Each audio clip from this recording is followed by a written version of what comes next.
shout out to executive producer Lasith Bandera for sponsoring this reaction. A longtime supporter and one of our most longtime executive producers. A special thanks again for sponsoring this reaction.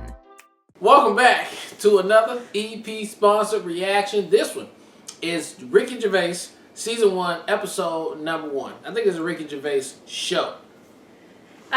So special shout out to executive producer Lasith, who is sponsoring this reaction. We appreciate it, and let's get to it. For the past few years, Ricky Gervais, Stephen Merchant, and Carl Pilkington have been meeting regularly for a series of pointless conversations. This is one of them. Testy, is that alright? Series of pointless conversations. Hello and welcome to the Ricky Gervais Show with me, Ricky Gervais, Stephen Merchant. Hello. And the little round-headed buffoon that is Carl Pilkington. Alright.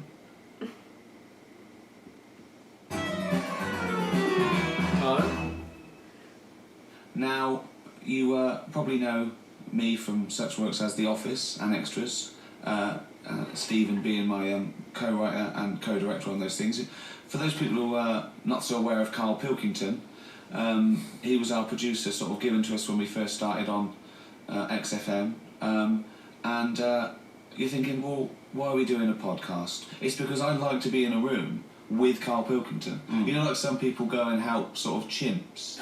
Do they? Yeah. Well, they go to the jungles and things. How about a little sort of endangered Diane species? Fossey or whatever. Exactly. You're very much the Diane Fossey of the Manchester scene. Of the little bald mank world. And Carl Pilkington is an ongoing experiment for me because I've seen him blossom from an idiot into an imbecile. And I want to see it too. Look at the way he's looking at us. Look at that. He's got a perfectly round head. And that's why I'm doing this podcast. It's Carl, just so I what can do you sit think there about with this? him. It's just, I mean, we are living in that sort of era now, aren't we? Like, you need to listen to stuff on demand when you want it and stuff. I know you're not a fan of the iPod in general, are you? Or any of the MP3 things. You're concerned. I'm warming to it, but this is what's amazing about Carl. Even though he's talking about things like MP3 players, computers, iPods, he sounds like he was found in a glacier and thawed out. Do you know what I mean? And sort of taught to speak. We're a couple of high school guys who found him. We're trying to ingratiate him in the gang, trying to pass him off as someone from the modern day.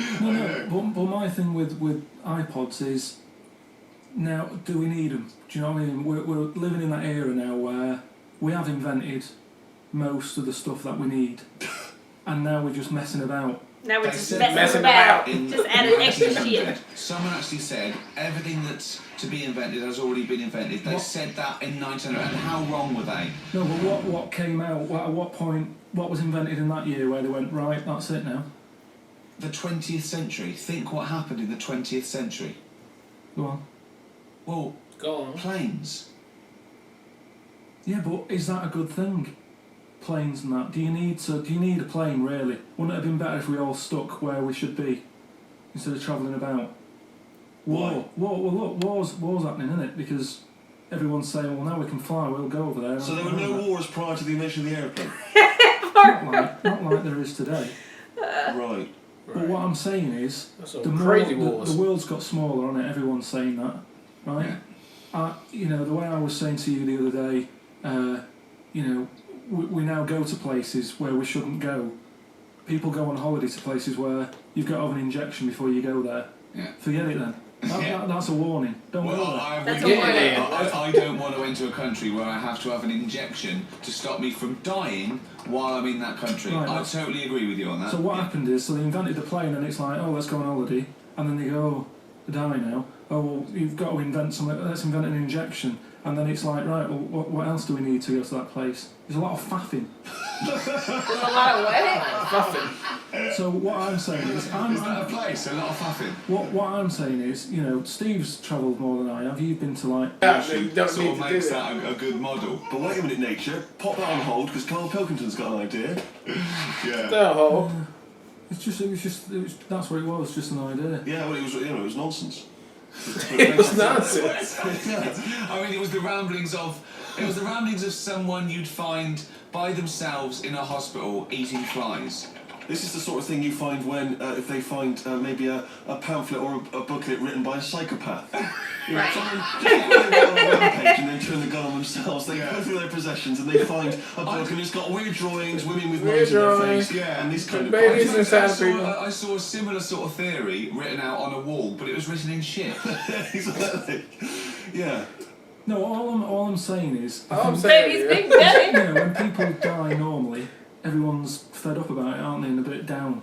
But if when you pass away, you go, oh, we're going to miss Gladys or whatever, but then there's this new life brought in, it's almost like Miss Gladys. bad news. But you're talking about it like someone could pick this idea up and run with it. Right, Like like you've this given is a them enough possibility. information to do it. How is this possible? Right. Where does she get the baby from?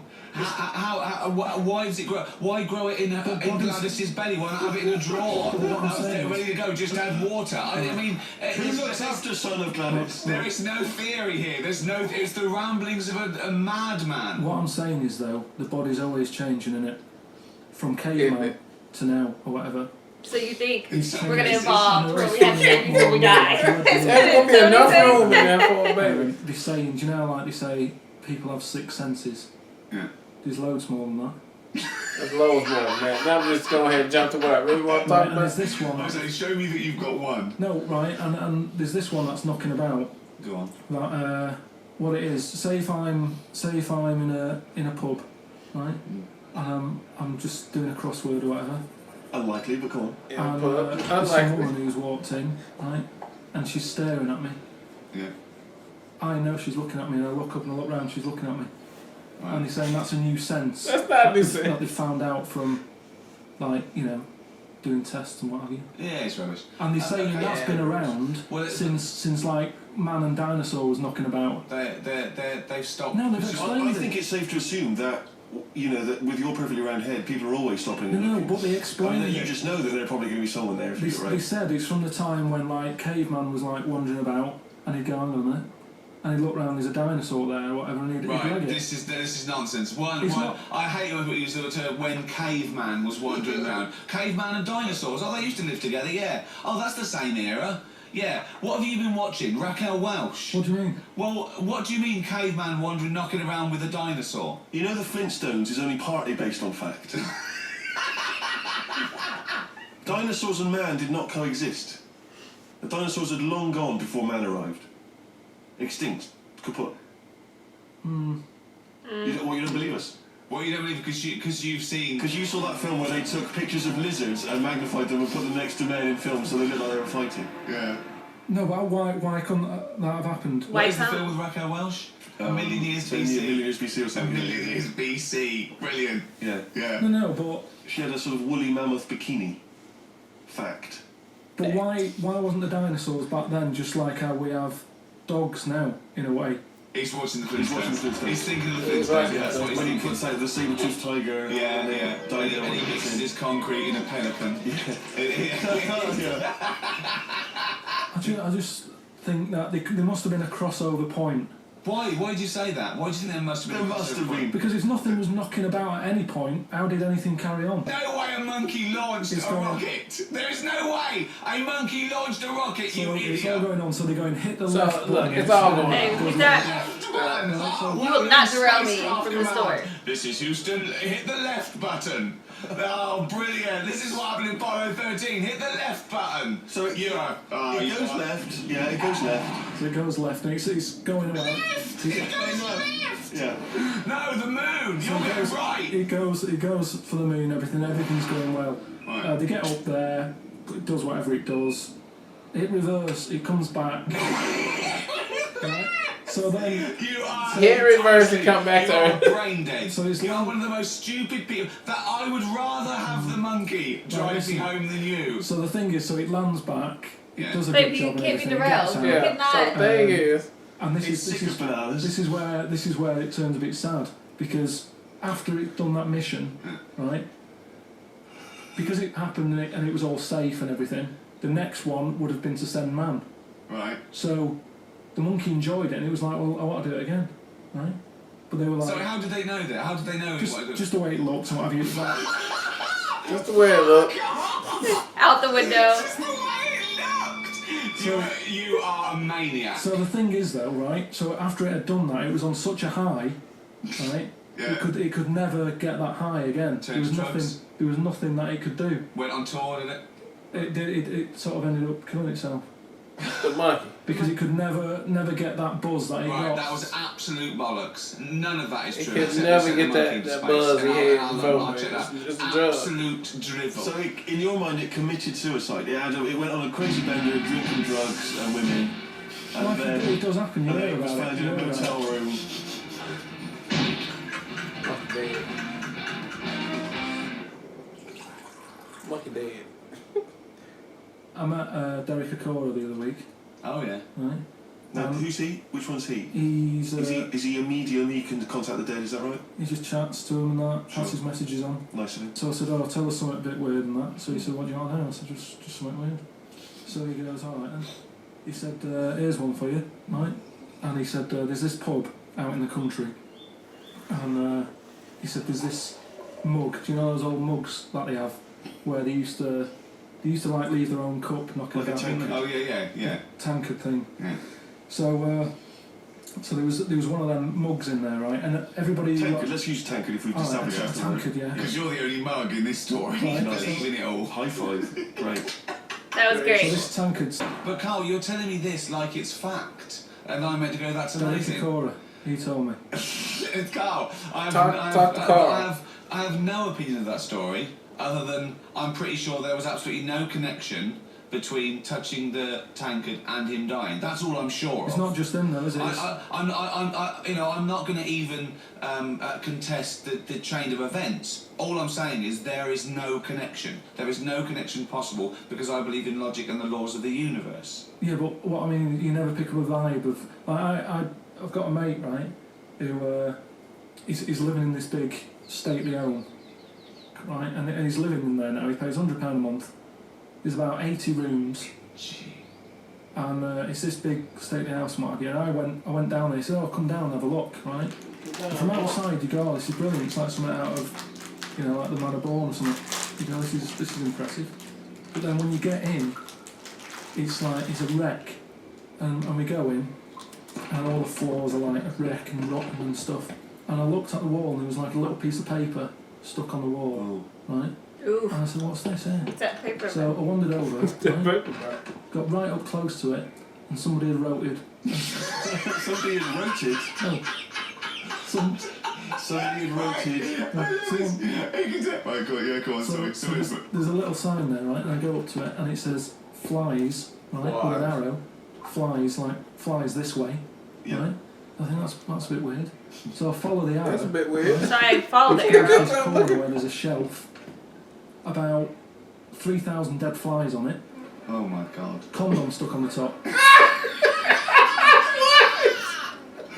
That's weird, isn't it? That is weird. That's weird. So I'm looking at that, and there's loads of stuff on the floor and Look like, at this paper. Picked up this bit of paper, right? And it had, like in biro and that, it looked really old, like it'd been there years. And it had something like, "Need nappies, dummy," Jeremy. right? Like, Blankets, like all this, like old stuff for, like, and I turned it over, right, and it said, "None of this now needed, baby dead." Right. Now that's weird, isn't it? Now that's what I'm talking about when you get a bad vibe. You go, that's who's been in here. It's bad vibe just based on the fact that Your mate's in charge. yeah, that's terrifying. Actually, listen, we don't know dead. this. I'm terribly scared. I'm really scared of that. I'm walking along because You don't know what's in it. you don't know what's in the darkness. That's what you- weird. that's when you have to make the leap there that you've got some paranormal sense. Oh my God, I can't do anything. Just like that. There's some flies in the condom. That is weird. Flies over there. The flies in the condom was weird. It's weird. I don't know. It's But I just think of his face when he saw that. He must have been terrified. He's like, wow. Odd, isn't it?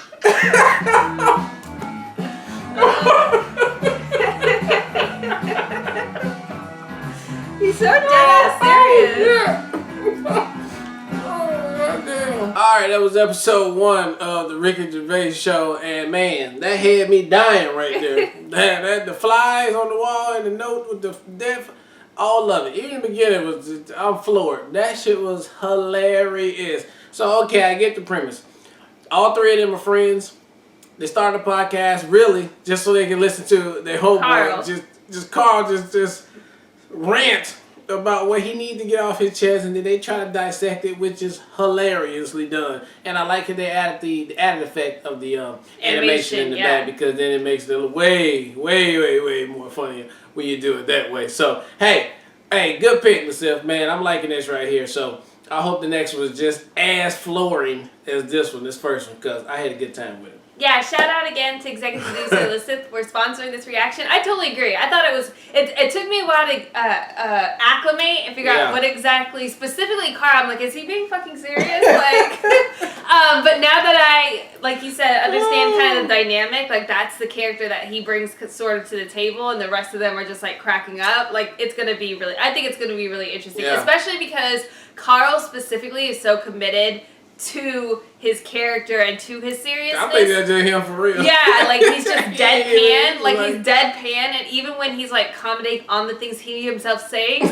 like there's no emotion to it. And then secondly, the fact that he cannot be derailed. Like you are talking to him, he don't hear you. He just, I'm pushing through the rest of my story. You're gonna hear the rest of my story. So I think it's gonna create a lot of hilarity, and I'm looking forward to checking out episode 2. So thank you again for sponsoring this reaction. All right, well look, thank you guys again for watching another EP sponsored reaction for the Ricky Gervais Show, season 1, episode number 1. And until next time, people, peace.